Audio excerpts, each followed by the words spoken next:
Welcome.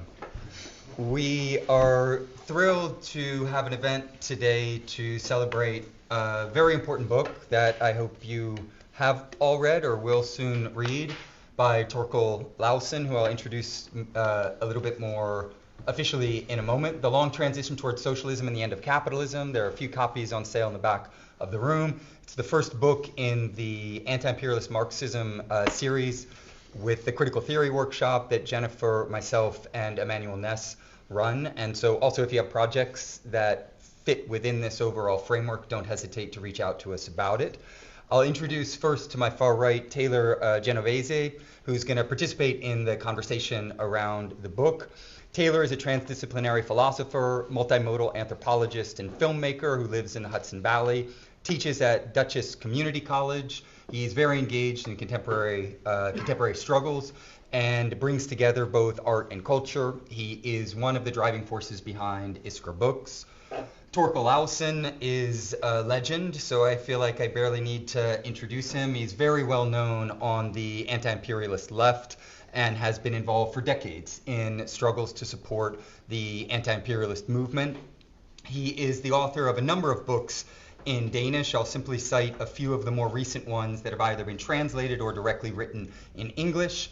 The Global Perspective, Reflections on Imperialism and Resistance, The Principal Contradiction, Riding the Wave, Sweden's Integration into the Imperialist World System, and the most recent one, which I just mentioned. But he also has a number of books in the works, most of which are coming out with Iskra Books, so pay attention because there'll be more things to read from Torkel in the near future. In discussing the best way to engage with his book, Torkel's brought some prepared comments, and so we'll start with the prepared comments. From there, Taylor and I will begin to generate a conversation, and then we'll open up the conversation to the rest of the room and to the Zoom room. So with no further ado, Torkel, the floor is yours. Thank you for the invitation, and thank you for publishing the book at Iskra. I'm very happy to publish with Iskra because they sell the books cheaply and you can download them for free if you can just read it from PDF. And thanks to Taylor for doing the editing work on the book. I write in English and my English is not perfect, so I need a good editor. I think the good thing with being bad to write in English is that I have to write it in a simple way. I cannot hide behind some kind of academic intellectual discourse or language. I have to write it so I can understand it myself. And I think this simple way of writing it has its advantages also. Yes. But also thank you for coming to listening to old people like Helena and me talking about our thoughts and our experience, and why do bother listening to old people, and why do I bother to come to Paris and talk to young people? I do this because I think it's very, very important that we compare experience and exchange knowledge between generations from different places and different organizations, especially in these dramatic and dangerous times where a new generation of anti-imperialists have emerged in connection with the struggle in Palestine. For me, continuity of the struggle is very, very important, and it matters. History is not only the foundation on which the present is built. The strategies that we are developing now in the anti-imperialist struggle are very much based on our evaluation of past struggles. So in that way, the history moves into the future. And it also, in the other way, yesterday we talked about the French Revolution, and there was when Mitterrand many years ago went to China, French television, they wanted to interview Zhou Enlai about France, and they asked him, Well, what do you think is the impact of the French Revolution? What can we learn from the French Revolution? What have China learned from the French Revolution? And then Zhou Enlai said, it's too early to evaluate on on this, and this was not just a smart thing to avoid answer. It was because, of course, the evaluation of the French Revolution depends on the future, how we land here. So it was also how the past is evaluated by the future. So yeah, history and continuity is very important. I have been involved in anti-imperialist activities all my life, but I was taught that activism should be based on analysis, and from this analysis we should develop a strategy which should lead to a praxis which should have an impact that moves the world in the right direction, the one direction that we want. So all the analysis I have written and will written always end in what should be done and how it should be done, what should our strategy be. So praxis is very, very important for me. Most of my writings have been critiques of capitalism and imperialism, and I have also been challenged with this question.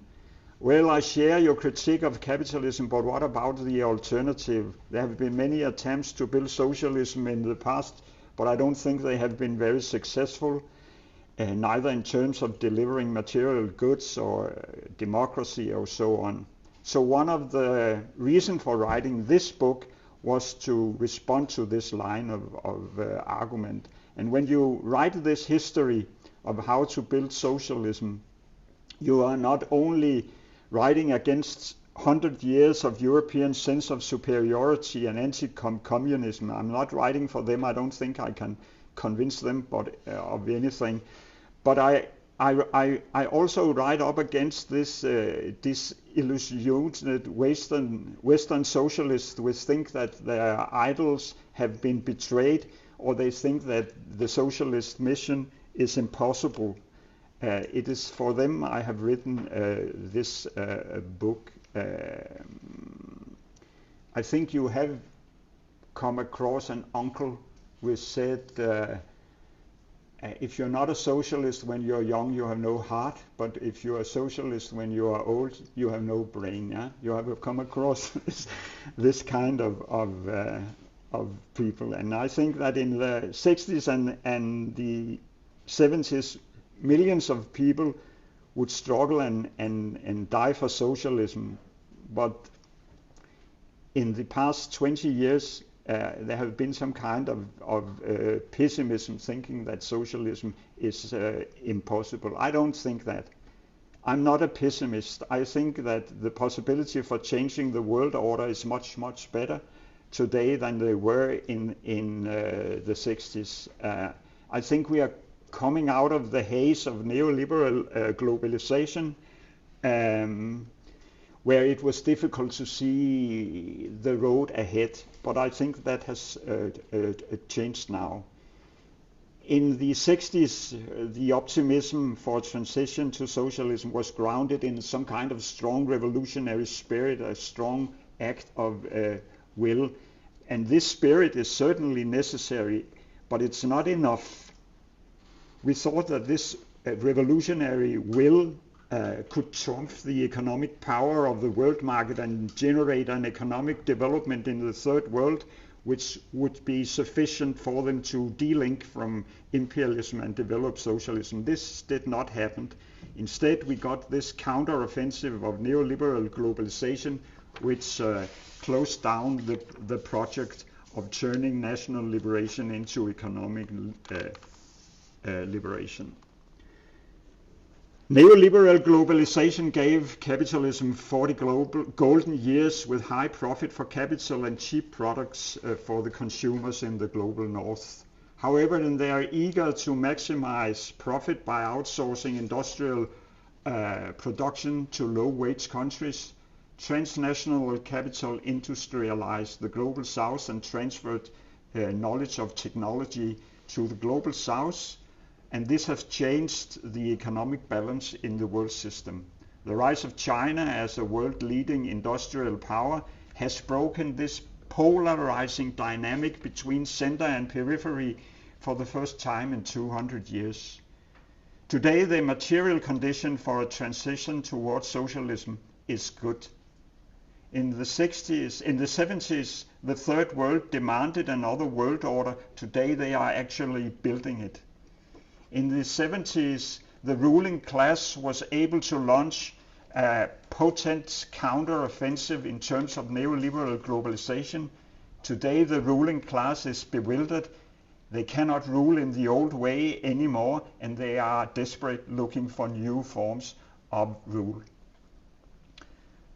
The US is still a dangerous hegemon in the military sense, but the global south is on the offensive. While the transformative power of the Third World in the 70s was based on this revolutionary spirit, the attempted ideological dominance over economic development, the current transformation power of the global south is based on solid economic strengths. So the objective situation for revolution is excellent. Are you worried about the subjective conditions? Are you missing the revolutionary spirit in the equation? I am not that worried. Bear in mind Marx's words in Grundrisse. No social order is ever destroyed before all the productive forces for which it is sufficient have been developed, and new superior relations of production never replace the older ones before the material conditions for their existence have been matured within the framework of the old society. And then Marx adds, then begins the epoch of revolution. I think we are approaching that epoch now.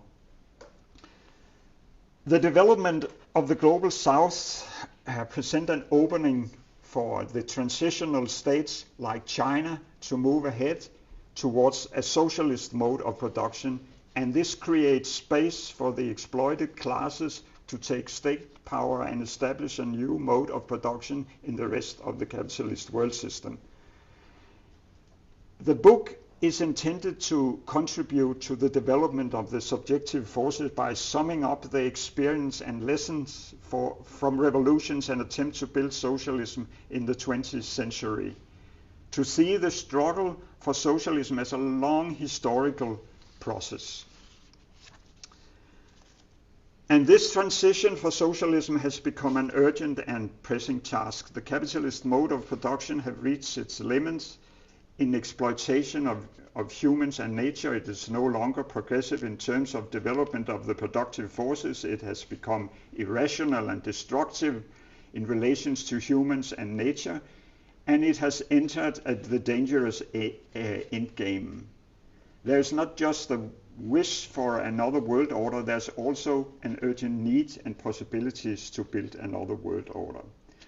The ideas of the book can best be presented by the methods and the perspective I used in the book. They are three pillars.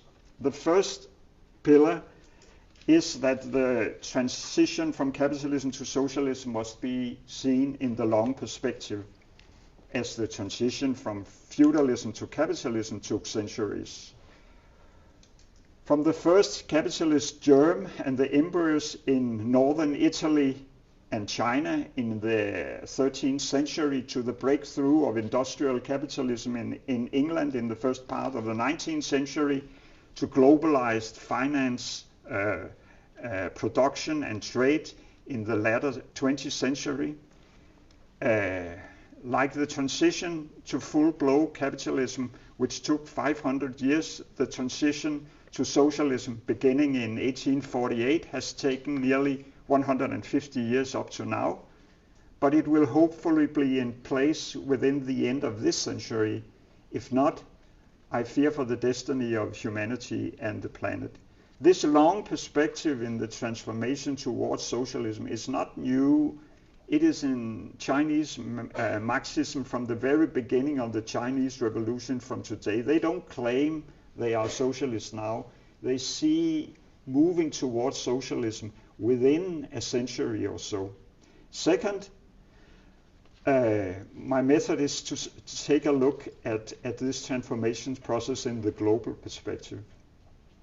The long transition to capitalism was simultaneous the development of a world system in which Northwestern Europe and North America were the core, and a few countries were the semi-periphery, and the most of the world was the periphery.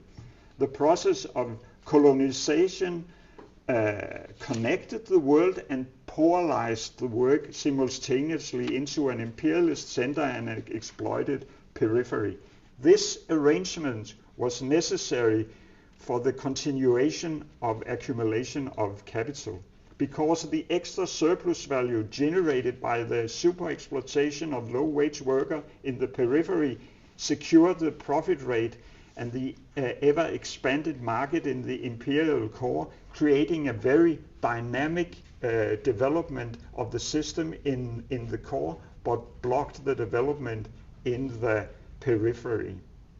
So in this way, imperialism is very, very important.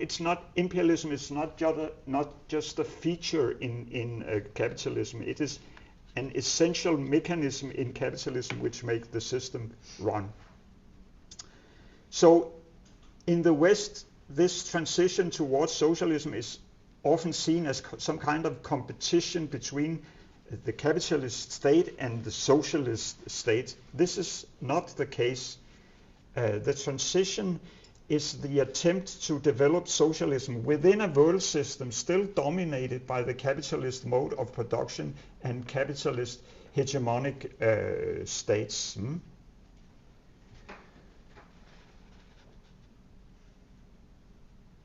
The global perspective leads, as capitalism accumulates on the global, this global perspective also leads me to the concept of the principal contradiction. If we see the world system as one system, and if we see capitalist accumulation works only on a global scale, this is one process. This is one political process. This is one economic process. Then this process has a principal contradiction. And this principal contradiction has a very decisive impact on all other contradictions, regional, national, and local contradictions. Of course, it's not one-sided. There's a feedback from national and regional and local contradictions to this principal contradiction, which of course change the struggle between the aspects in the principal contradictions, and they will change the principal contradictions over time.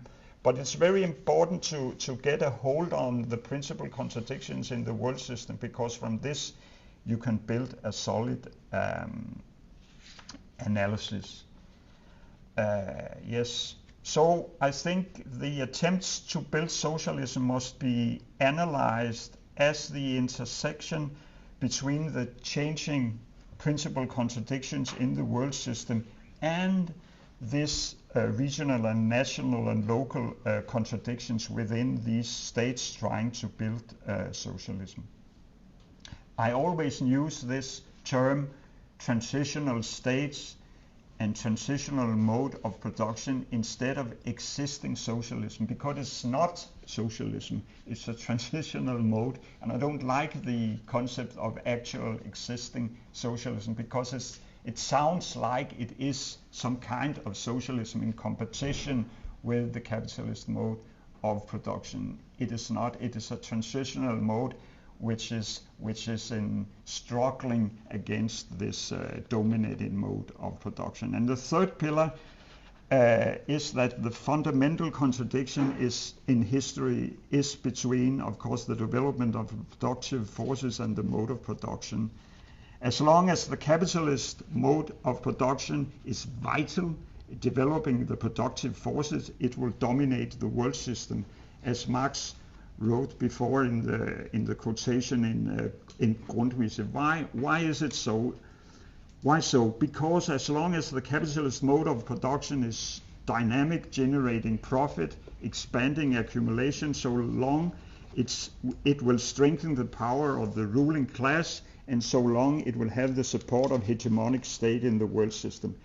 However, when this mode of production becomes dysfunctional, irrational, and destructive, when the rate of profit do not sustain accumulation, then the system is in deep crisis. The ruling class can not longer proceed in the old way anymore. Their hegemony is in decline. And this presents an opening for the frustration of the exploited classes to take state power and establish a new mode of production.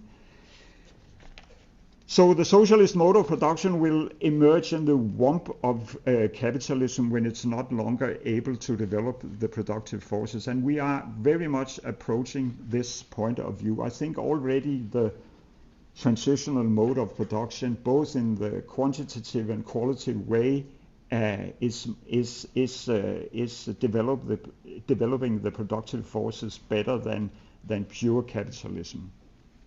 So I can summarize the history of the capitalist mode of production in a very short way. So in the Communist Manifesto, Marx and Engels describe capitalism as a progressive stage in the history of mankind. In the first pages of the Communist Manifesto, they describe that the modern productive forces, and they talk about the modern relation of production, and they defended this modernity because it prepared the way to a more full developed modernity, namely socialist modernity. Marx envisioned the spread of this modernity, capitalist modernity, globally in around, I think it was in around, here it's written in 1853, he wrote, England has to fulfill a double mission in India, one destructive, the other regenerating the annihilation of the old Asiatic society, and then laying the material foundation of a Western society in Asia. However, the imperialist aspect of capitalism, uniting and polarizing the world system into a center-periphery structure characterized by super-exploitation of the labor force in the periphery and the raising wages in the imperial core, and then expanding the consumption power in the center, creating a dynamic development in the center by this value transfer, in the same time blocked the development in the periphery. India never became an image of England. This is first in the developing now. But because of this polarization, dynamic and a blocked pole, there was no need and no successful revolutions in the center. The last attempt was the German Revolution in the 20s.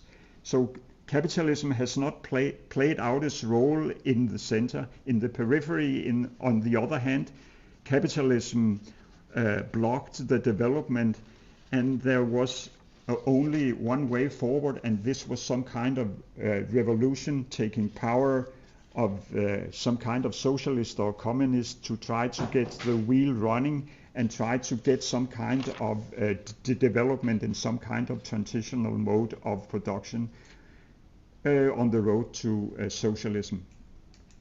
This is the story, I think, of the Soviet and the Chinese revolution, and also the other Third World Revolution in the 20th century. On one hand, these transitionally states have to defend their hard-won state power, and on the other hand, they needed to interact with the surrounding capitalist world system in order to develop their productive forces. And the transitional state has to crisscross against the west wind and the changing principal contradiction of the world system up through the 20th century, from colonialism to neocolonialism to neoliberal globalization. China's encounter with neoliberalism was very, very different from the Soviet Union and the rest of Asia and Africa and Latin Americas. The latter had to enjoy structural adjustment, which forced them to open their economies unconditionally for exploitation of transnational companies. In China, however, capital had to conform with Chinese policies. Deng Xiaoping exercised what I would call a kind of kung fu strategy towards neoliberalism. China has to bend to the pressure from the capitalist offensive, but without breaking the power of the Communist Party, and use the dynamic power of neoliberalism against itself by allowing to develop China's productive forces. This was a very dangerous strategy, and it also led to a crisis in the Tiananmen uprising. It was not without danger, because this was a very long opening up, and there's also a lot of cleaning up in China after this opening. So it was not without dangerous, this kind of strategy. But politics, I think, were in command of economics in China, and China had the organizational and social and political capability to use the transfer of advanced technology to develop their economy in order to move towards socialism. The prerequisite for this successful and controlled opening towards neoliberalism was developed through the Mao Zedong era. They had an agricultural sector able to feed the population and able to stabilize this opening up. The land sector was never turned into neoliberal capitalism. They have a well-developed infrastructure, and they have a high level of education and public health, which were central pillars for this successful opening up to the neoliberalism.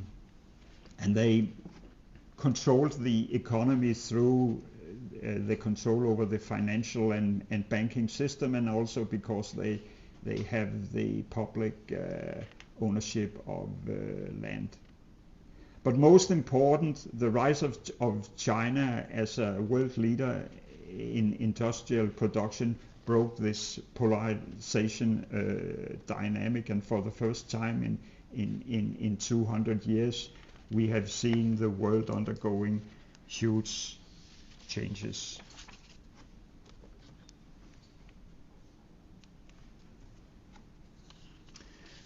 I'm a bit running out of time, and I want to end on an important end note for this long talk.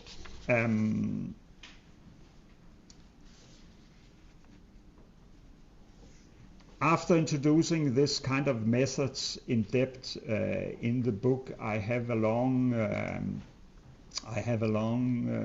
section in which I try to sum up the experience and learnings from the different kind of revolution, the Paris Commune, the Third International, and a lot also from Russia and from the Soviets attempt to build socialism, but mostly also the whole Chinese revolution, where I try to see continuity instead of breaks. In the final part of the book, in the third part of the book, I discuss this kind of end game, which I think that imperialism is in. But I want to just mention, before I go to the end game, I will just mention one thing which I often, when I present this kind of analysis, I often get the response, hey, China is a capitalist country. There are millions, if not hundreds of millions in China working for transnational companies like Foxconn, producing Apple smartphones and things like that. And there's also Chinese capitalist companies which are exploiting Chinese workers. And Chinese companies are investing in Congo, exploiting African labor in Congo in the mining industry. And all this is happening with the acceptance of the Chinese state ruled by a communist party. How can you see China as progressive? Is it not just the next capitalist hegemony and a new imperialist power? Well, this is the normal response which we get from Western Marxists to this kind of analysis. And it is true, China has still a huge capitalist sector. And it is true that Chinese capitalist firms are exploiting labor at home and abroad. China is not a socialist country. It is a transitional state with a transitional mode of production. It has a mixed public-owned and private-owned capitalist sector. It has a planned economy and it has market forces. It's a transitional mode of production in a world system still dominated by the capitalist mode of production. At this stage in the long transition to socialism, taking into account the economic and political balance of power in the world system, the Communist Party accepts a significant capitalist sector within this transitional mode of production. However, the capitalists are not organized as a class within this transitional state, and the Communist Party have planned for the future to work out the elimination of the capitalist sector. This has been stated and is stated by Xi time after time, and Deng Xiaoping stated it time after time. It's a long-term plan. We accept this sector for a time and we will get rid of it.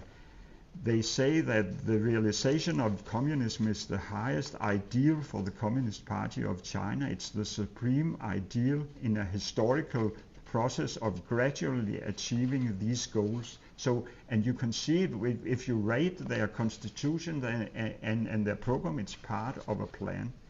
So again, instead of discussing the precise extent of capitalist role compared to the public sector in China today, I will argue that China's development from one of the poorest countries in the world in 1949 to its current stage as an economic superpower is a result of the policy of the Communist Party. The strategy of the long transition to socialism with Chinese characteristic. It is this achievement which I base my trust on the Chinese workers and peasant and the Chinese Communist Party. It's the ability to continue the development to a more advanced socialism. And yes, for sure, Chinese capitalists gets a profit from the investment in Africa, but this does not make China an imperialist country. The rise of China to its current state was made by the hard work and suffering of generations of Chinese workers and peasants, and the rise of China to its current status of the factory of the world do not rely on imperialist super profits of unequal exchange with the global south. On the contrary, China itself is still exploited by the global north by unequal exchange. Neither has China any imperialist policy demanding structural adjustments or projection of military power in the global south. To describe this multipolarity as just another inter-imperialist struggle is to fail to seize the opportunity for change, and in the worst case to stand on the wrong side of the barricades and de facto support of NATO. As we should avoid an idealistic concept of socialism in itself. We should avoid a fixed idealistic concept of how the transformation process should take place.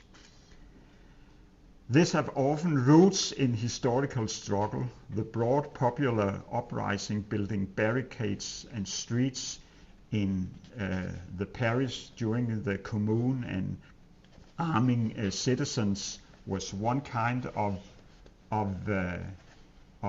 revolutionary struggle. The workers and the soldiers uprising using strikes and mutiny in the struggle for state power was this kind of struggle which was in Germany after the First World War and also in the Russian Revolution. The coordinated efforts of communist parties organized in the international in the pursuit of the world revolution was another strategy in the 20s. The People's War using guerrilla strategy to encircle the metropoles from the countryside was the strategy in Vietnam and in Africa and in other places.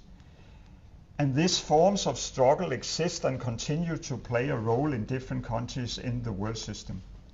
However, there do not, for the time being, exist an independent workers' struggle organized from beneath in a coordinated and global way in some kind of international.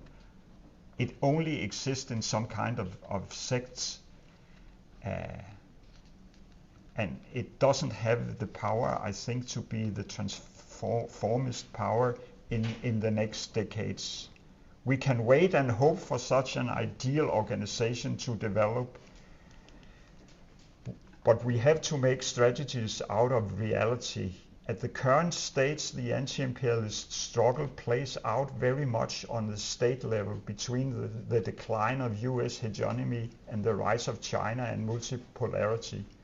And keeping in mind the policy of these states, but we have to keep in mind that the policy of these states is determined by the class struggle on the national and international level. The struggle for socialism is not realized as an ideal here and now, and neither should it be a distant and unreachable utopia. And I think China has laid out a concrete and realistic plan for such a transformation process in the next decades. And in this long transition process, we have reached a crucial and dangerous state now in the decline of US hegemony and the new way of geopolitical struggle. And now for my end note. Huh? I have 5 minutes more, I think. Okay, go ahead. Yeah. We are entering dramatic and dangerous periods.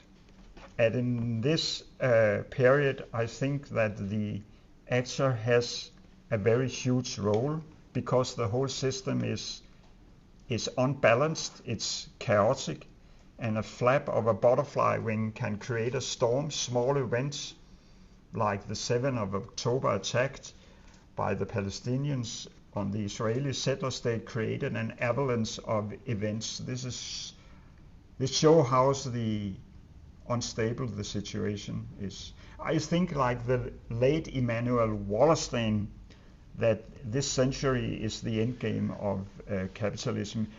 He left a final reflection in 2019, just before he passed away, and he wrote, I think there's a 50% chance that we will make the transformation in an orderly way, but it's only a 50% chance. But it's not like flipping a coin. Huh? It is very much up to us. And I see that the next 2 decades will be decisive in this struggle. It's not just the struggle against capitalism and imperialism for socialism. It's actually the face of humanity and planet Earth. And I would say that we should all prioritize political activism in the coming decades. In the words of Ho Chi Minh, we should forget our private problems and career for the greater cause. It's a unique opportunity for global change, and history will condemn us if we don't take the chance and use it. In such time, each of every one of us are defined by which side we stand. You cannot just be a passive bystander being neutral. It will not be a walk in the park. The situation of the struggle can change rapidly. The system will not just lay down. The repression for our opponent will grow, and we might encounter a very authoritarian period in history in our part of the world where we have enjoyed some kind of liberal rights. To prioritize the struggle in such time is a serious choice. It's not without consequences to be at odds with the ruling power, not just the ruling power, but maybe also with family and colleagues and friends. We will be labeled national traitors, I think, if we stand against the militarization here in the core, and they will criminalize us, but that's better to be a national traitor than a class traitor. And I think that we should prepare on the personal and organizational level for this end struggle, and we should not romanticize it. However, it gives you as much back as you give it. It's my experience that acquiring the skills and approaching work in a serious way is very rewarding.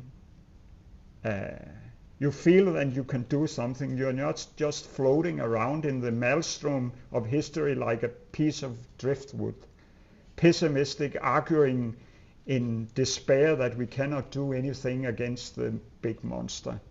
If we made an analysis, a strategy, and a praxis, it provides clarity, it provides a purpose, it opens the door to take a role, it gives you a meaning in life.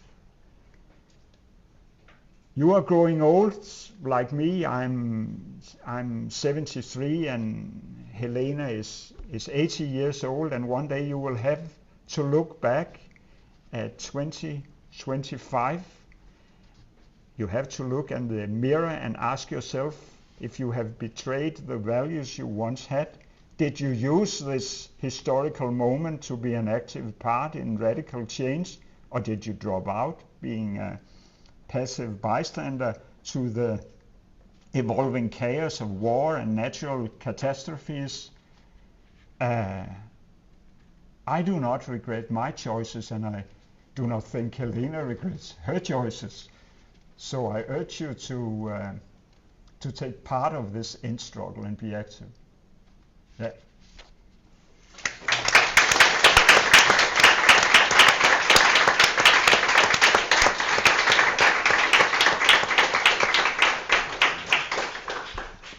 Yeah. Thank you, Torkel, for that wonderful overview of world history and situating us right in the center of it, and the clarion call to get involved in this struggle if you're not already, for building a better world before the horrible world that we live in crushes all of us in the biosphere in the process. I think maybe just to kind of kick off the conversation, I have a few comments, questions, and I'll kick it over to Taylor and have a response, and then we can open up. So one of the things I really appreciate about this book is, as you said, it has both a long-term historical perspective and a vast geographical perspective, so that it raises us to the level of a kind of world historical assessment of what it means to transition from one socioeconomic system to another. Within that world historical overview, two of the main reference points for you are the Soviet Union and China, which of course makes sense given their leading roles that they have played in the struggles to build socialism. And I'm curious to hear your thoughts on the principal ways in which they both were similar, but then also differed in, at certain levels. And given the opening presentation, I wanted to ask more specifically about the ways in which the struggles of the Soviet sphere can be understood in terms of an attempt to build political and economic alliances whereas within a self-declared socialist bloc. Whereas what we see in the case of China is really a very strong focus on economic development and working with countries that are not socialist and clearly not on a direct path to socialism, but nonetheless want the opportunity to develop their own nation states outside of the stranglehold of imperialism. And now this might be too simplistic, but to kind of put a point on it, would it be correct to say that the Soviet model for developing global socialism was perhaps more focused on the kind of political superstructure or the political struggles with, of course, economic development, whereas China has really put in the forefront the struggle to develop the socioeconomic base as creating the conditions of possibility necessary for the political transition to socialism. And is it in that sense that we have to understand what you refer to as the kind of gung fu strategies or the long-term project of not immediately trying to push the world into socialism, but instead to develop basically to break the socioeconomic chains of imperialism by allowing the global south to rise up and as an autonomous force. And in doing that, you actually have the real power necessary to defeat imperialism because you can't simply defeat it politically or militarily. You have to go to the source of it, and the source is ultimately economic, technological for that matter as well, and social in a kind of broader sense. Is this too simplistic of a juxtaposition, or in general, how do you see the Soviet strategies versus the contemporary Chinese strategies for fostering the development, and I 100% agree, on the transition towards more widespread forms of socialism? Yeah, you could say it, but I would like to, it's difficult to compare these two, the Soviet and the Chinese strategy. I would rather see them as a sequence because the strategies appeared in two different historical periods with very different principal contradictions. So if we start with the Soviet history, the Bolshevik made their revolution in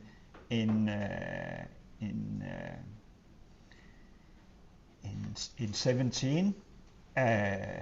They were the first attempts actually to build socialism. There was the Paris Commune, but it was in 1871, and then there were 40 years between 1871 and 1917. So it's a long distance, and Lenin was in a situation with no knowledge of how to build socialism and how to create a socialist state. If you read his books, The State and the Revolution, written I think just 2 years before the Soviet Revolution or something, and you compare what he did and what the Bolshevik did in the Soviet Union, there's a huge difference in it, and you can see that the concrete situation was a very, very strong wake-up call that of the difficulties of building a socialist state. Basically, he realized very soon, I think, that the Soviet Revolution would go down. This was he wrote it explicitly. We will not survive if there's not a revolution in Germany or in France or in the Western world. Then we will be whipped out. We will be finished. And this was the reason why they prioritized the Third International, the Comintern, and their underground work. It was their foreign policy at that time to create a world revolution. As I mentioned, the German Revolution came to nothing, and and the revolutions in the Western world disappeared, there was the momentum moved to China. The Chinese Communist Party was established in 21, and so the whole framework, and this was a long-term project in the periphery. So also because the threat of Nazi Germany and the threat of invention made the Soviet Union to change the strategy from the world revolution to socialism in one country.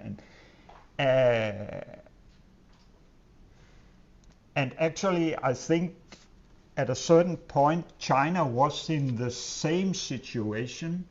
If we take the Cultural Revolution, I think that the Cultural Revolution also was a call out to create a world revolution. There was this revolutionary spirit at the time in the long 60s. We had maybe 40 revolutionary attempts in Africa, Latin America, and Asia within 10 years. And some of them seemed could be very successful. And I think that China, Mao Zedong at that time, I'm talking about 65, 66, 67, hoped that China could get out of its isolation. China was very isolated at that time. They had broken with the Soviet Union in 62. They have no relations with the capitalist world. They were in a very, very bad position and isolated. And I think that their dream was that this third world revolution, exactly like Lenin looked at the West, Mao looked to the rest of the periphery to carry out some kind of socialist transformation in which China could be the driver and also could be the leader of some kind of strong socialist bloc, advancing China to its characteristic. Then this transition from national liberation to economic liberation from imperialism came to nothing, exactly because they didn't have the productive forces strong enough to de-link from the dominant capitalist mode of production. And then China, I think, made the same. They concentrated on socialism in one country, socialism with Chinese characteristics, and they make this opening up strategy to take in the technology from the West to build this economic strength to move towards socialism. So this was some kind of similarities. After the going back to the Soviet strategy after the Second World War, they made the strategy of what is called the non-capitalist road was their strategy, and the idea was that the third world should make an alliance between the working class and the peasants and the petty bourgeoisie and the national bourgeoisie, and then they should ally with the Soviet Union and the Eastern Bloc, and then they should build up their strengths in that way. But the Soviet Union didn't have the capacity. They didn't have their own development of their productive forces was already falling back, so they could not create that development in the third world who could make this come to a success.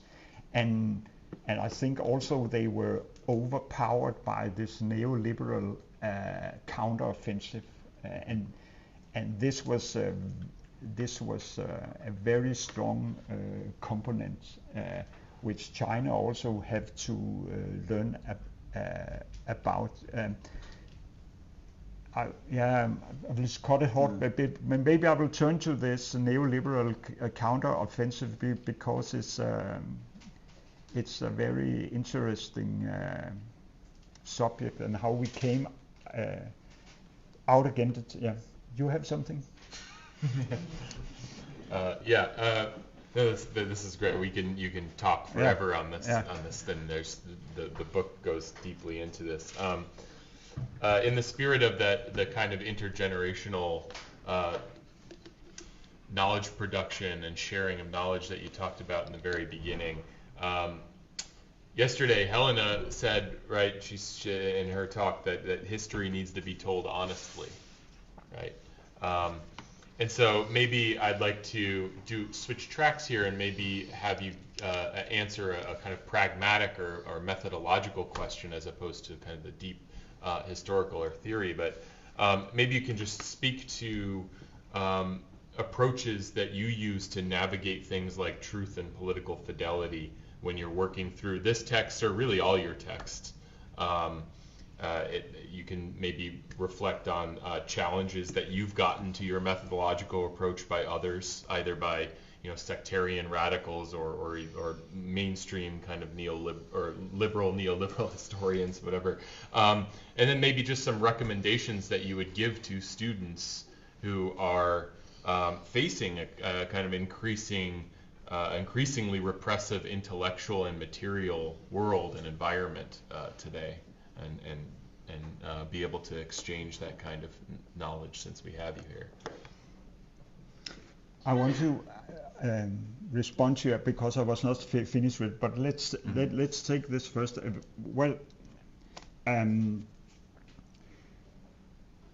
One kind of reality check, what was very important for me in my political education, was that our studies in my political organization was not just reading books and reading classics.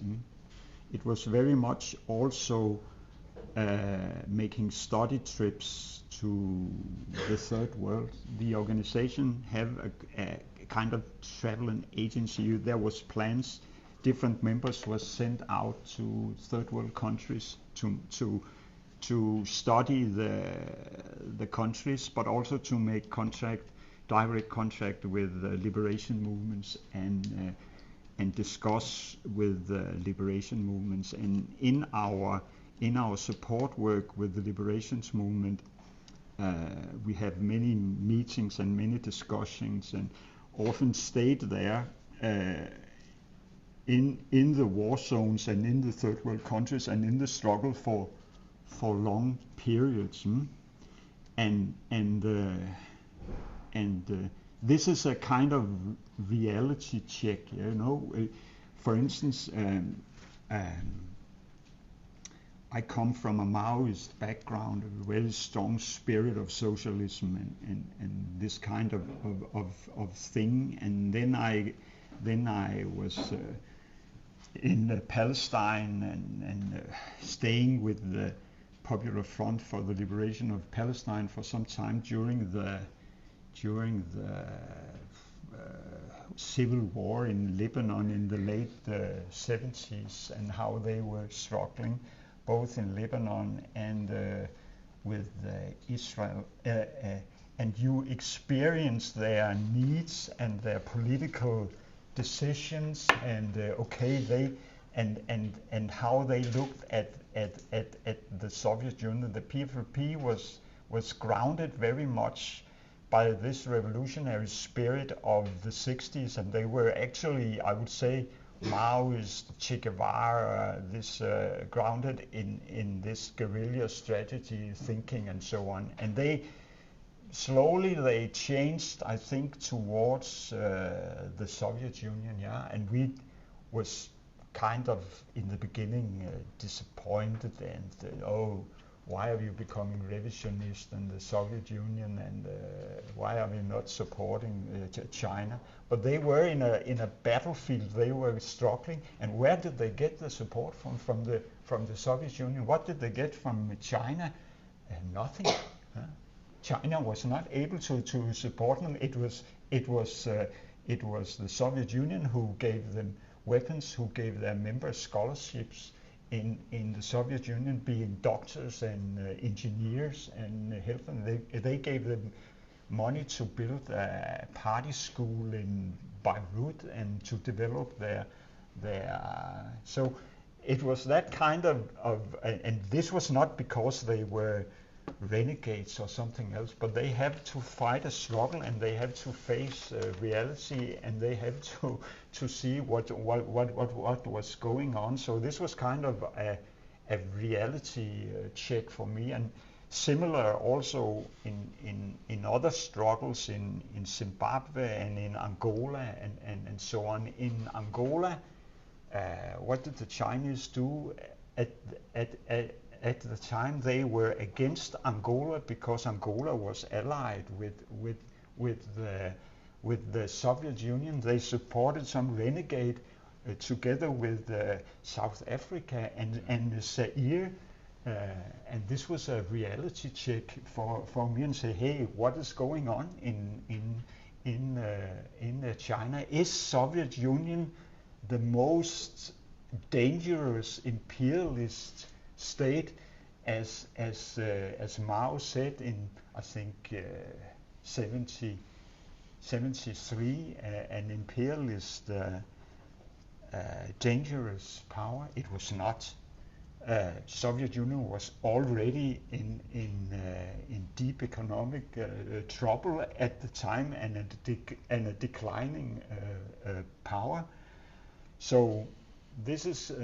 I think if you should go out and you should visit movements, and you should visit the third world, and you should see what's going on the ground, and not just reading books. So that is one advice I will give to people lurning from reality instead of reading books. I think I didn't was finished with you. I think that the Chinese I would like to explain this, because I think that after the Cultural Revolution, and basically when this third world liberation struggle was coming to an end in the middle of the 70s, they could not go from national liberation to economic liberation, because the capitalist system was, motor production was too strong. We got this neoliberal globalization, which was basically an counter-offensive against all the efforts to build socialism. Mm-hmm. Because they have to fight against the transitional states. There was the Soviet Union, there was China, there was Vietnam, and there was Cuba, and there was maybe other states. They have to do something against the spreading of transitional states. They also have to fight against the new states in the third world coming up. They should not turn to new transitional states. They have to be reincorporated in the capitalist system. I think that we have this transition from neo-colonialism to neoliberal globalization. They have to make this transition. And they also it was not only an attack on transnational states and the third world, it was also an attack on the power of the working class in the global north, because they have through parliamentary struggle, they have actually gained a part of state power, power sharing with capital in at least in the northwestern global north. And I think capital was annoyed that they were getting a too big share of the cake. So they were also had to check up with the working class in the global north. And in this attempt, they have to break the power of the national states. They have to break the power of the national transitional states, the power of states in the global south, and they have to break also actually the power of the social state in the global north. They have to do this because they have to. The state in the global north wanted to control the financial system. They wanted to control the transnational capitals, investment, their trade, and so on. And they have also to weaken the trade unions in the global north because they were opposed to outsourcing of industry. So they also have to be controlled. And this was the reason for this neoliberal revolution.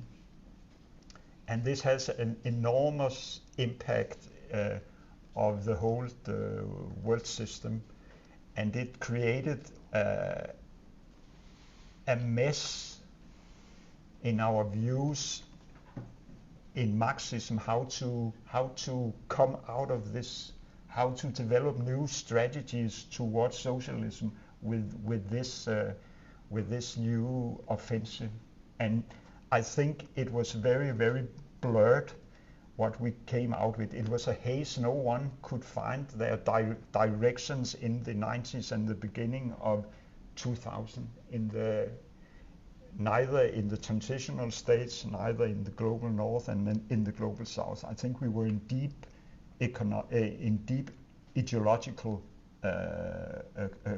crisis, and it was in that situation, I think, that the Chinese, with their three-world theory, made this mistake in their strategy of saying that there are three worlds. There are the superpowers, there are the secondary powers, which was basically Europe and Japan, and there are also the third world. And the third world had to unite with the second world against the two superpowers, and the most dangerous superpower is the Soviet Union. And this was clearly a very, very strange strategy, and it phased out to nothing. And then China made take two. They made a new strategy of the opening up and the Kung Fu strategy of Deng Xiaoping, which was much more effective and much more successful, and was leading China in a new direction, both in terms of development, its productive forces, but also in the position in the world system towards the third world, because it was splitting the third world with this theory of the three world, and now they were uniting the global south, called now in another way. So I think this take two was a very successful strategy, exactly because it paved the way for developing the productive forces in the global south. But now I think that it's they have the power and the ability to make the next step and trying to confine and get rid of or at least weaken the capitalist forces within the global south and within China in the next 2 decades more. I think this is the next step to advance towards socialism, and it's possible now because they are in this strong economic position. Great. Well, I think we're going to open up. So if there are questions, feel free to raise your hands. We're going to experiment with something. Given how bad the echo is in this room, Torkel would prefer to go and stand next to you while you're asking the question. Seema, if we could have you help us with the microphone, that would be wonderful. And if you're online, then just raise your... you can walk around. Okay. Okay. I guess if there are barricades, there's ways of surmounting them. Seema, I'll let you run the show then. And Torkel, it's up to you if you want to take them one at a time. Yeah. And do turn on the microphone for the people online too. That one's on, so don't touch. Yeah. Oh, okay. Good. That's all. It's we need. not so intimidate you. It's just. Yeah, I'm in the middle of two microphones. Oh, yeah, thank you.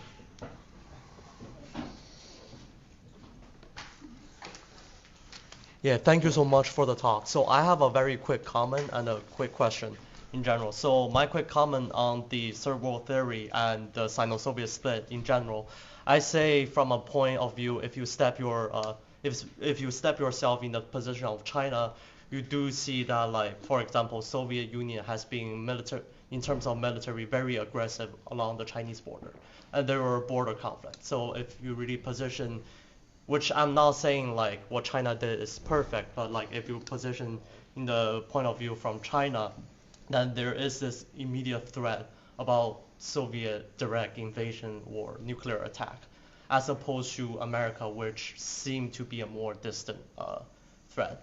But my quick question is, where do you see the future of China lies? Or in other words, how do you picture the transition of China towards a more socialist system might look like in the future?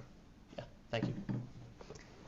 Yes, that's correct. Stephen, could you just point the microphone towards Torkel and keep it on? No, the other microphone. Yeah.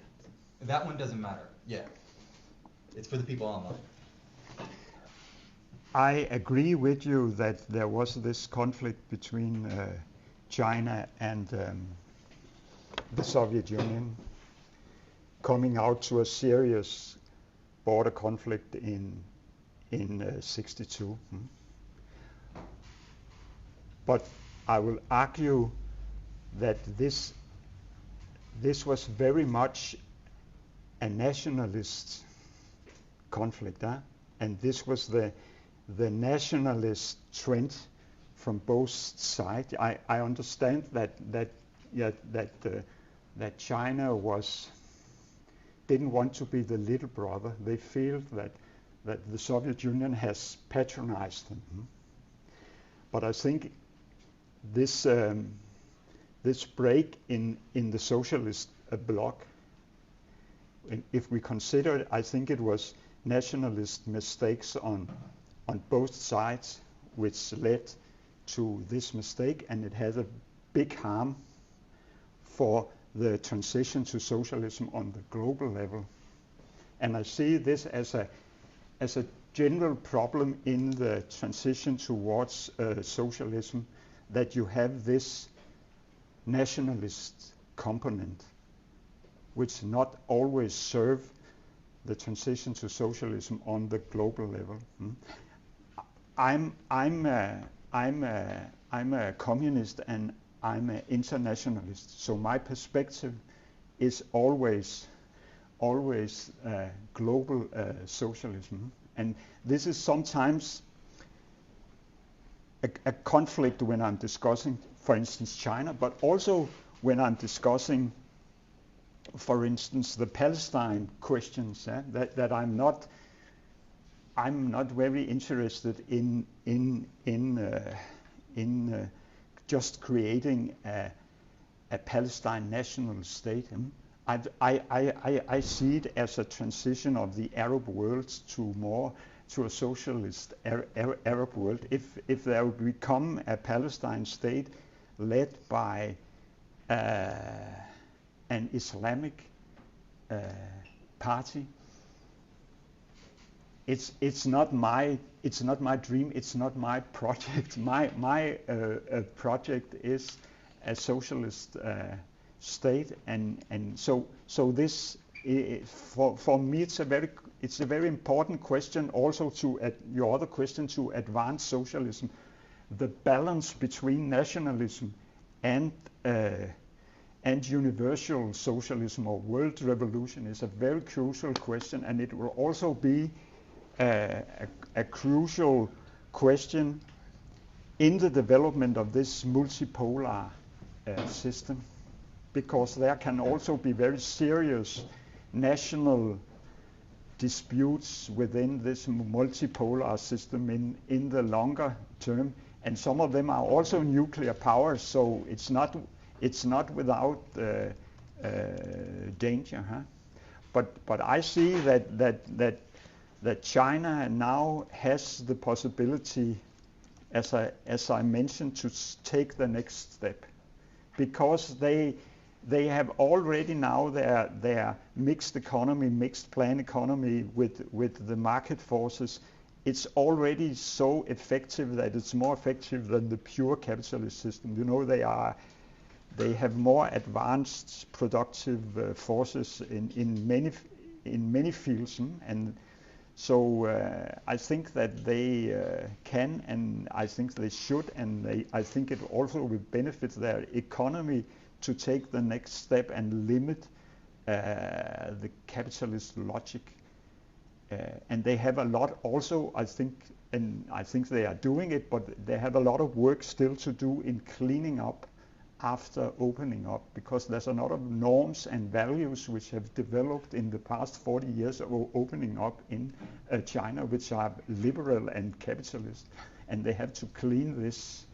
They have to clean this up. If you see, sometimes I discuss with the Chinese, and I checked them up in Chinese academics, and I checked them up on their website of the university in China, and it's the worst neoliberal websites of academic I see, with competition and with how many papers and ratings and so on. So the universities, there's a lot of cleaning to do up in Chinese university after 40 years of opening up. They are similar to the American universities in this setup of careers and who is good and who is bad. Thank you so much. I agree. Chinese liberals are one of the worst group of people you can ever imagine. Yeah. So, thank you.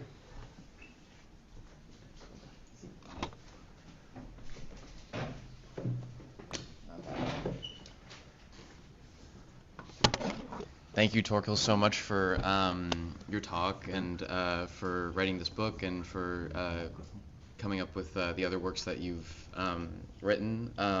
So my question for you is, what do you see as, obviously BRICS and both the Belt and Road Initiative as well are these enormous opportunities to be developing the productive forces of the global South, and creating, multipolarity in the world, and to be shifting away from the IMF and American hegemony.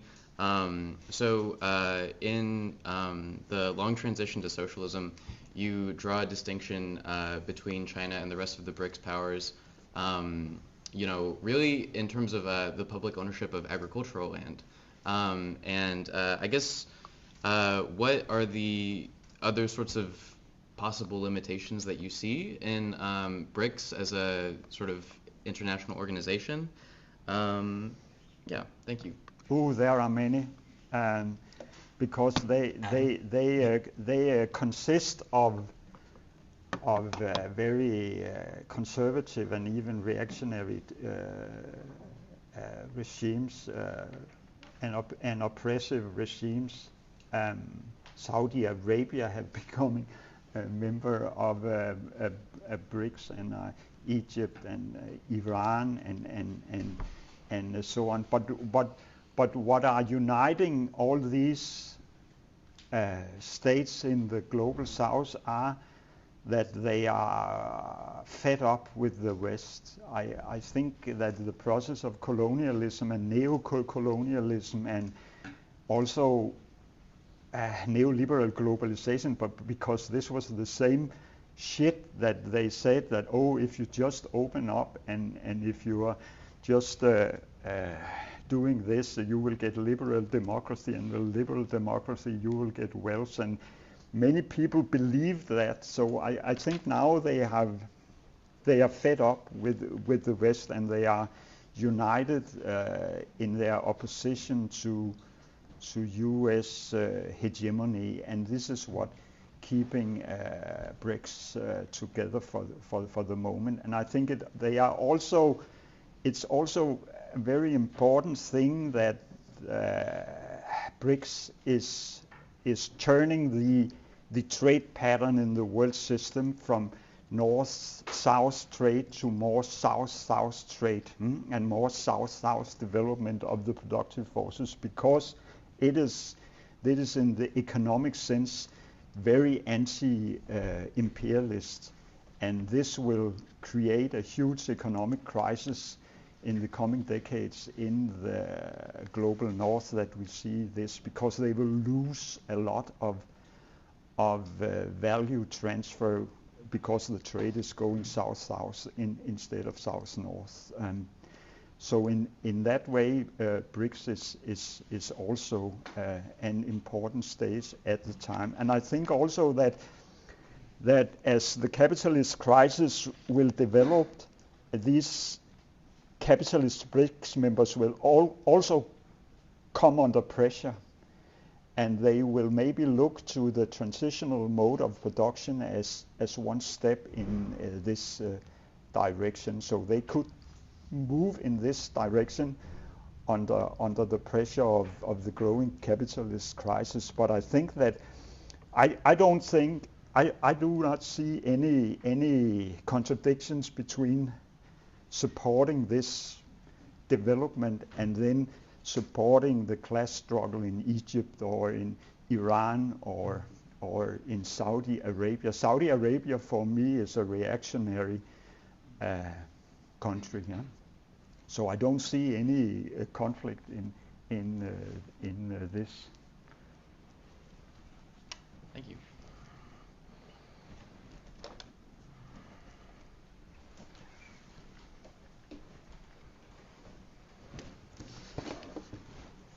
So I'd like to address your analysis of China.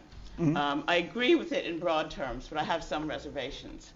I think maybe you've overstated the continuities in the history of the PRC and understated, some of the problems and debates. I know that this is a short form of, what you have a lot more to say about. But I think that, as I see it, the reform and opening up is more problematic than you made it sound there. I think it had to happen. I mean, at the end of the Cultural Revolution, there was a degree of chaos. The education system had collapsed and all of that. Although I think now there's a tendency to understate, what was achieved in the revolutionary period, including the Cultural Revolution. But my problem, I understand, the need for foreign investment to, develop the productive forces, and the degree of flow between China and the rest of the world, it's for better and worse. But I think, a lot of it is very healthy and a good thing. But I have a problem. I've just finished writing my way through my own current analysis of China, an article I've written, just finished a few days ago. And again, I face the same challenges about writing about the Soviet Union and being honest about things that are difficult. So about the reform and opening up, so I understand there had to be a change, and a lot of the things that did happen had to happen. But I have a problem about why did there have to be decollectivization of agriculture? Why did there have to be privatization of really sound state-owned enterprises? And also, a lot of the things that went with agriculture and industrial enterprises were things to do with health and education and housing and welfare. A person's entitlement to these things was tied to the work that they did in the society. And a lot of what happened with the privatization of state-owned enterprises was that the managers of these enterprises often ran them down, asset stripped them, and then owned them, and then and then the people that worked there were, bereft of what they had built up, what they were entitled to, and then it created there's a vast internal migration in China.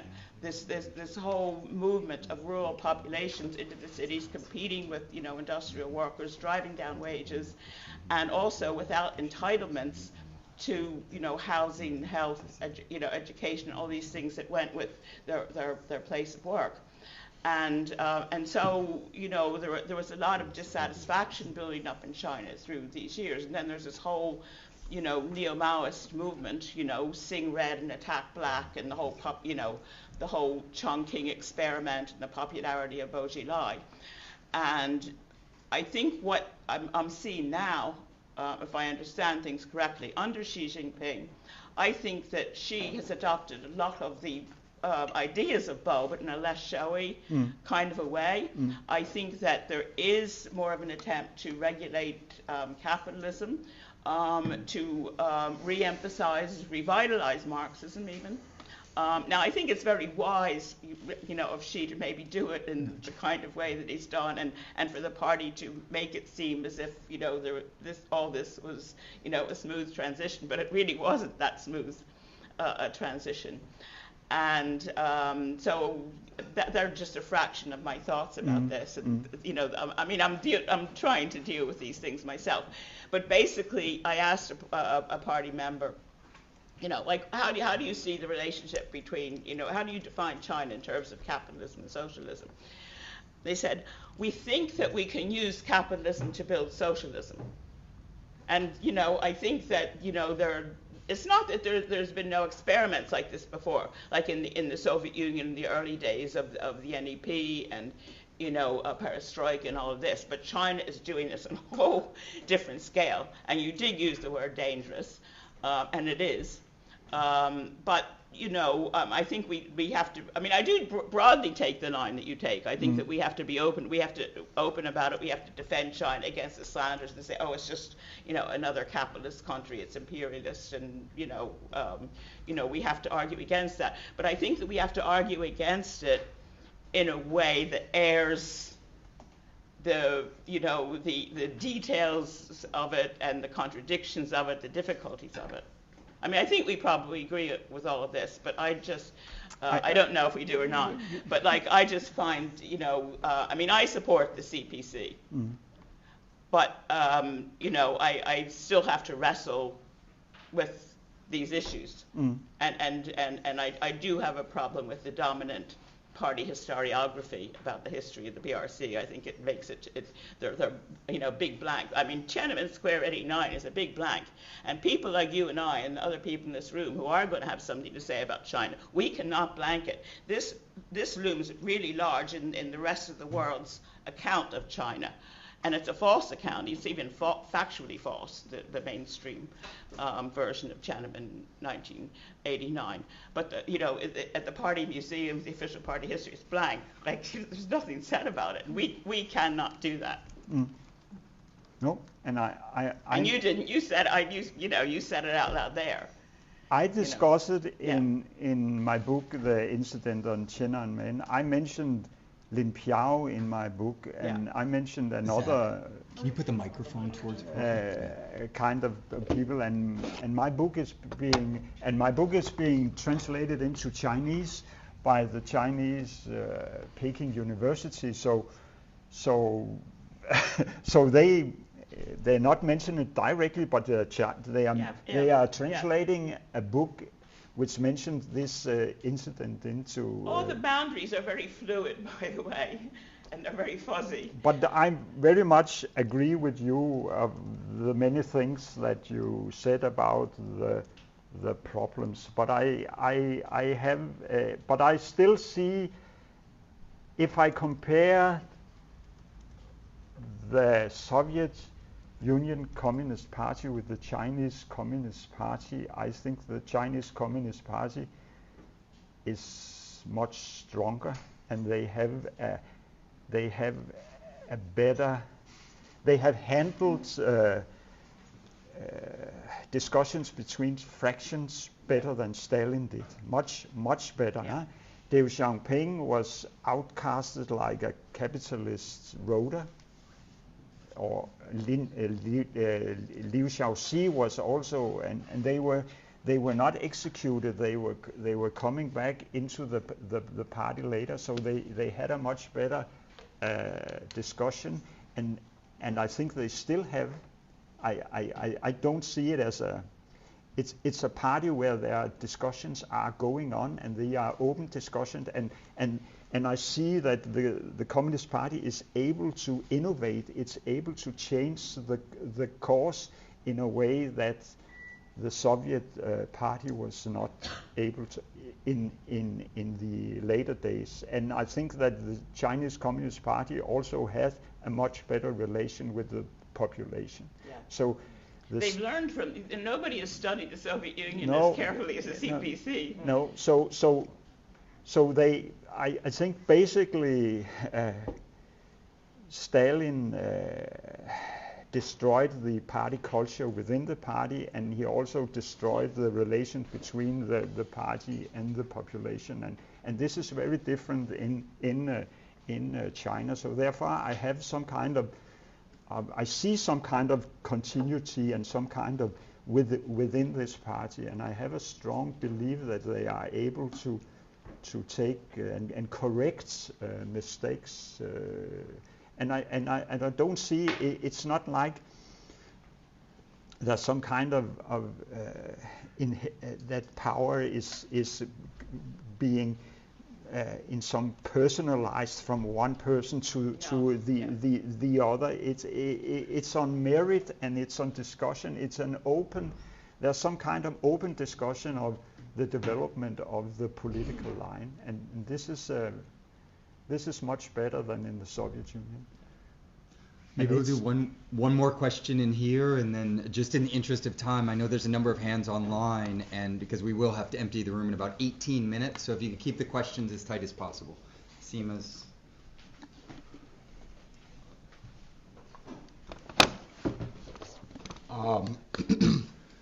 In the interest of what we were talking about yesterday, about like being honest about these sorts of forms of transitional socialism, you would say, I think one of the main ways, or one of the biggest contradictions of capitalism, right, that's being exposed ever more increasingly is ecological breakdown, and the fact that, you know, we may have less and less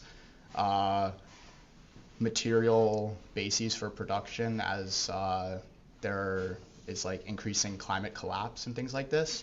And despite this, and despite the fact that China is a transitional socialist state in your terms, they have been involved in the continued like hyper exploitation of the environment. I think they purchased like 300 million acres of forest in the DRC and raised it all for monocultural palm oil production, which again, like, I'm not going to sit here and call China an imperialist power in the same way that, you know, the West has historically been, but they are contributing to this sort of like existential crisis. And I wonder if you could just speak a little bit about China's role in the current ecological crisis and the ways, I know it's also doing much domestically with like renewable energy and stuff, but I just think it's kind of a contradiction and an irony, especially when, if you want to think about it in a world systems perspective, a lot of the gains are being privatized at home domestically and externalized to the third world, or to the periphery as you call it, when China more arguably is a semi-periphery country and not a true peripheral country anymore. So I wonder if you could just speak a bit about that.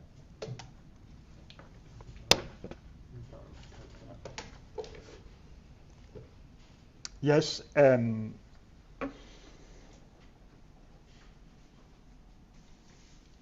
I think it's important to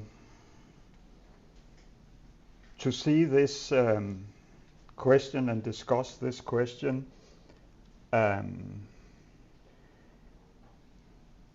also in this core periphery perspective, because we have to take into account that 6%, now I'm quoting a friend of mine, which is dead now, Aguirre Emmanuel, and he wrote in 1975 the following: 6% of the world's population already consumes 40% of the world's raw material.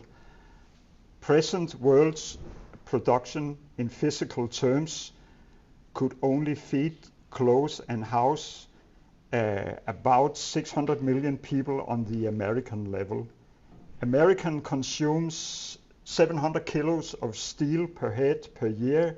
If the whole world started to consume as much, all known reserves of iron ore would be completely exhausted in 40 years, provided the world population ceased to increase. Otherwise, depletion would come even sooner. The same equalization of world consumption from above, still with a stable population, would exhaust the known resources of copper in 8 years, tin in 6 years, etc. But exhaustion of present and future resources is not the only factor preventing a world equalization from above. Ecological limits constitute another factor.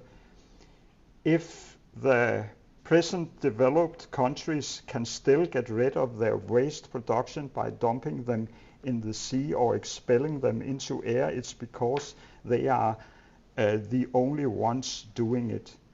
Just as their inhabitants can still travel by air and fly the world's skies only because the rest of the world do not have the means to fly, and leaves the world air routes to them alone, and so on. This also means, in sense, that the country of the periphery and henceforth not the weakest link in the train, but is also the true revolutionary areas. Their local conservative forces are allied not with certain classes in other countries, but with certain nations belonging to the same class. At any rate, the physical terms of the problems as set out. Where is the rest of the quotation? Just in the interest of time, because we only have about 12 minutes Yeah, before they're going to kick us out. But what I want to say is that this perspective of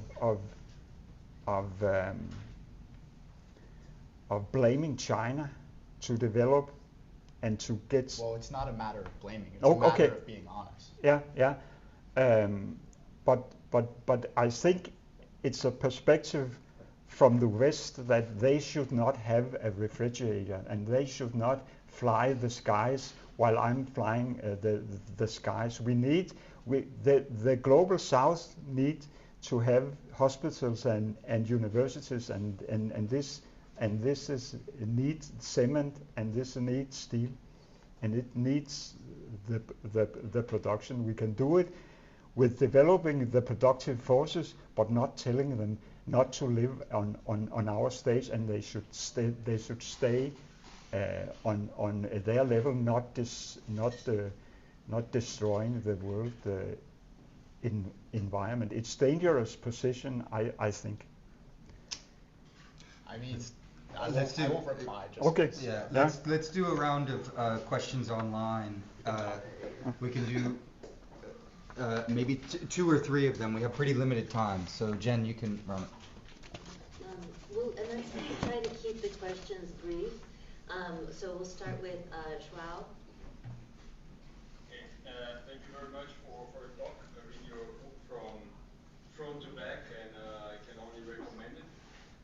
But since I have the opportunity to talk to the author, I'm not just going to celebrate. I want to ask a couple of questions that I have while I was reading it. And it connects to the terms of capitalism and socialism.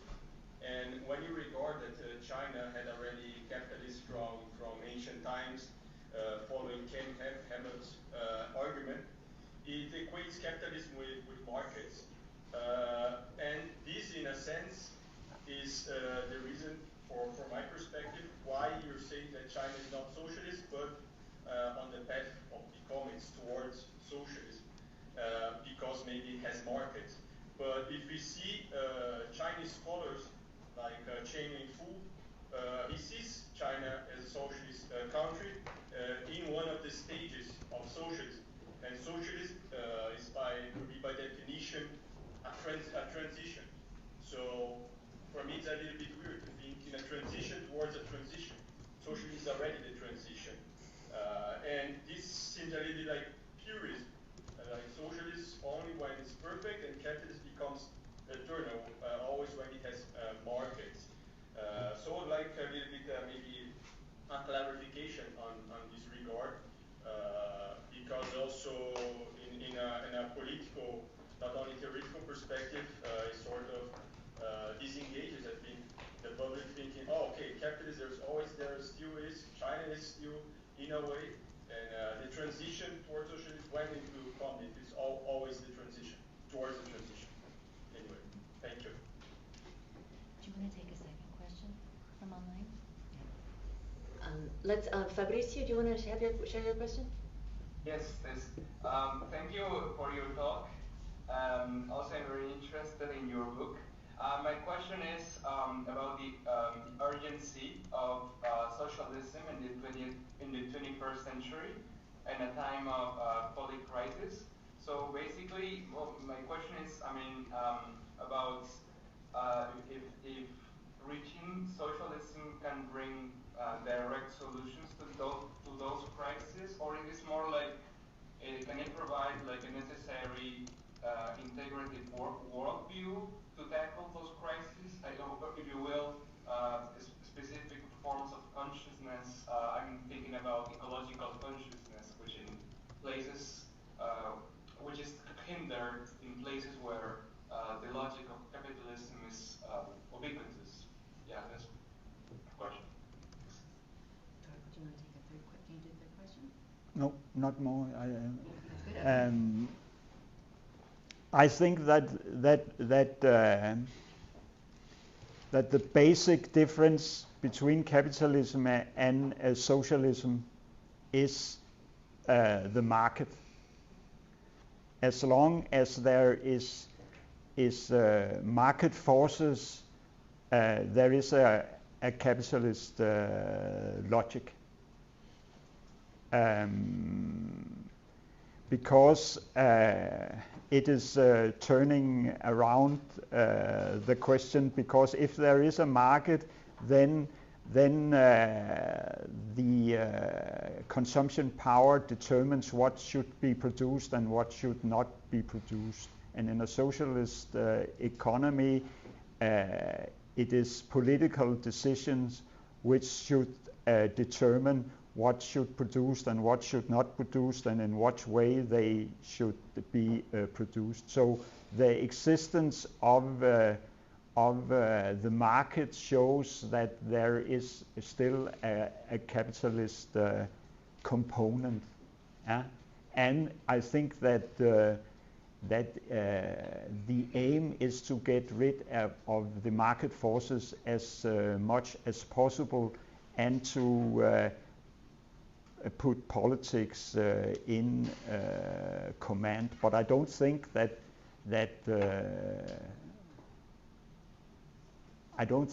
we can. I don't believe that we can have this kind of ideal complete transition, because then there will be another kind of transition. It's not a final goal. I think it's a development ongoing. I'm not sure if I answered your question, but it's a clear. My definition of socialism is a system without market forces, because it's turning things opposite.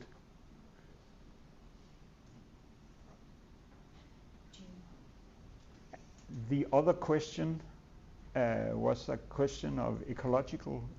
About if socialism itself can address issues, or if it provides a sort of basis and integrated worldview to address such urgent issues or if it itself is what addresses those issues. For me, the way forward in solving the ecological crisis is the development of the productive forces. It is not it is not degrowth that we should demand that China or the global south should go into degrowth, because they need growth, they need hospitals, they need universities, they need a lot of stuff, and to claim that they should degrowth and we should maintain our imperial way of living is not for me to be fair. So, but I think that the only way to have growth in the global south, to fulfill the needs of their population, is to develop the productive forces so they are not in contradictions with nature and the climate. And this development of the productive forces is also a very need to socialism, because in all terms we need to have less wage labor, we need to have less labor, and the way forward to get less labor and more leisure time is development of the productive forces, so we can fulfill our needs with less work. So, and I think that the development of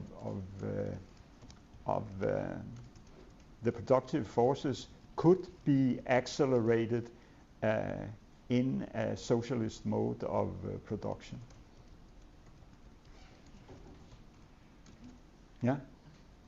I think we're going to have to wrap up here. I'm sorry we weren't able to get to any questions, but let's all thank Torkel for this wonderful